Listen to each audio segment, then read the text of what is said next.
Ladies and gentlemen, permit me while welcome Mr. Abdul-Azeez Olajide Adediran Jando. Thank you very much. Mr. Jando, you have the floor, please. Thank you very much for having me. I want to say good afternoon to everybody. And I would like to crave the indulgence of POHAN to allow me stand on the existing established courtesies. For me, when I saw the lineup, I already knew that there's going to be another learning process for me, especially with Reverend Dr. Sam Adeyemi being one of the speakers. So I'm one of your numerous students, scattered around the globe.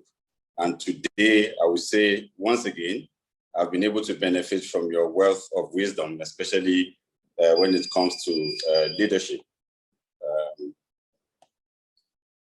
My mission here is to speak about accountability being the solution to effective governance. But first, before I go into that, I want us to look at the reason why people go into public office in the first place, especially in this part of the world. We need to first interrogate that. Public office, as a matter of fact, should be a call to service, really, selfless service for that matter. But I think it appears we now have another motives in this part of the world why people want to actually go into public office. So, and the moment that happens, so one of the ingredients, or what you can call the concept involved in accountability, which is transparency, we definitely be lost on whoever, because it's got a wrong motive in the first place. It is only in this part of the world you see people want to force themselves on you just to serve you. So how do you put it together? You're supposed to be called for service, but again, we have that. So first and foremost, we look at that. It's by so doing, we then begin to speak whether or not such a person would have what we call accountability, and how would it be effective in governing the organization in question. So having said that, what are the concepts that we need to look into? To start with, before you want to do anything, you must have a vision. Why do you want to do this in the first place? It's just like somebody who never prepared or never envisioned to do anything, just found his or herself somewhere. You'll be lost. Reverend Pastor Adeyemi told us the other time, which is the truth. So anyway, you shouldn't be comfortable with the status quo. So by so doing, if something angered you to wanting to go into public office, then you've got job to do. So that's what it's about. But more importantly, we'll be discussing transparency, being concepts involved in accountability. And I'll take us to a recent happening here in Nigeria during the NSAS protest. The moment you have a public office holders who's what we call, who now has a trust issue with the citizen, then you can't but have the kind of scenario that we had during that protest. What happened? From the youth, there was this 5 demands of government that, look, for us to get off the streets, you have to do this, you have to do the second and the fifth and all of that. And at a point, the government said, okay, we have accepted. We've given you everything that you have demanded. But yet, our people refused to leave the street because there was a trust issue. They didn't trust the government. This is not the first time you will tell us you have done this. So without what we call accountability, you're calling for chaos. There should be what we then put to be answerability. Citizens are able to ask, the public office holders, people in public office, you know what, this is what we want, this is what we think should happen. So the moment that is lost, then we have an issue. Another one is innovation.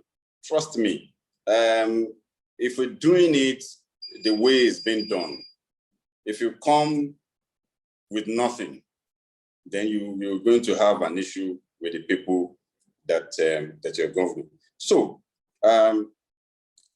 of course, accountability is a solution to effective governance, because it is until then you come to public office to serve and look at the ingredients, of that accountability, which is transparency. If people can't even interrogate what you've presented to them, then you're going to have issues and talk about that. So we should bring this back home.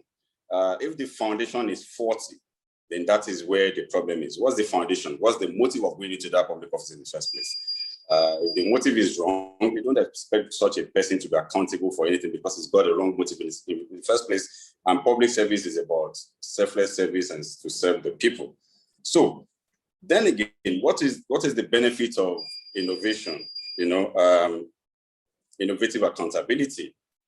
If this happened, both the governed and the person or the government or the person holding public office will be good for this.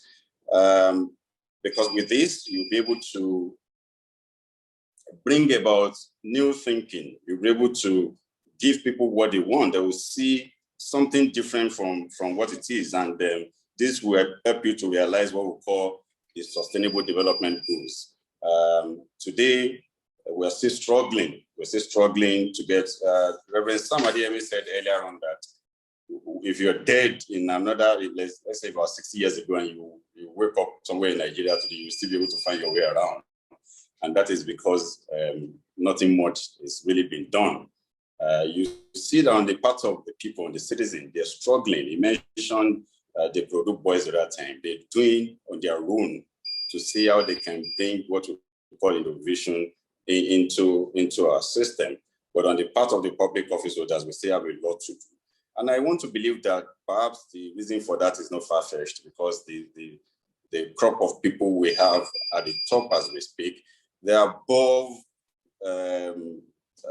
60 or average 60, in terms of, so what do you expect in terms of innovation? If you're not in tune with what is happening now, you're going to be lost. I saw something earlier on the net.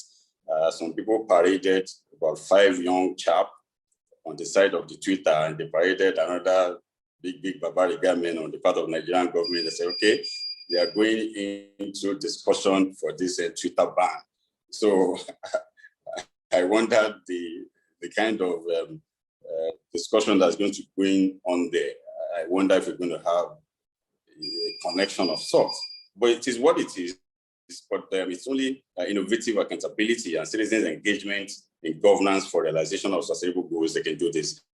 It's about time that we look at the huge numbers of our young chaps who can actually join the system and populate the political landscape in forming government that will be in tune with what we have here. So because I have just 15 minutes, first we need to look at the foundation.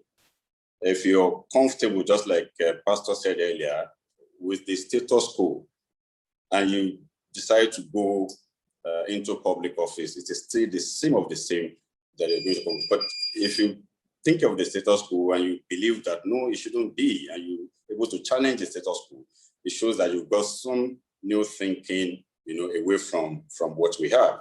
So accountability, really, it tells from the foundation whether or not what is your motive in going into that public office. If that is wrong, you don't expect to be transparent in your dealings because you've got the wrong motive from the set goal. If that is wrong, we don't expect you'll be innovative in your thinking, and some of these things will affect. So my own recommendation, so to speak, or the call for action is that we see how we can involve more people on the part of POHAN. POHAN needs to do more in terms of training and retraining, especially with, I know you're doing a lot, but we need to do more in telling people what they need to know in terms of holding public office. It's about service to the people, it's about service to the community. But today we have somebody put the commonwealth of everybody in his pockets. That has to change. It has to change, and that is what we even celebrate in our society. So we have a lot of work to do in ensuring that this changed for real. So I'm going to pause here and entertain questions when necessary. What I want to say to POHAN, that this it's a very laudable, and I appreciate your putting me on one of your speakers today. Thank you. Thank you so much, Mr. Jandor. That was very, very brief, articulate, and well communicated. It's a very, very good one that we have been enlightened on this role, and we are, like I earlier stated, that POHAN is making everything possible to see how to gather these opinions and to see how we can make them useful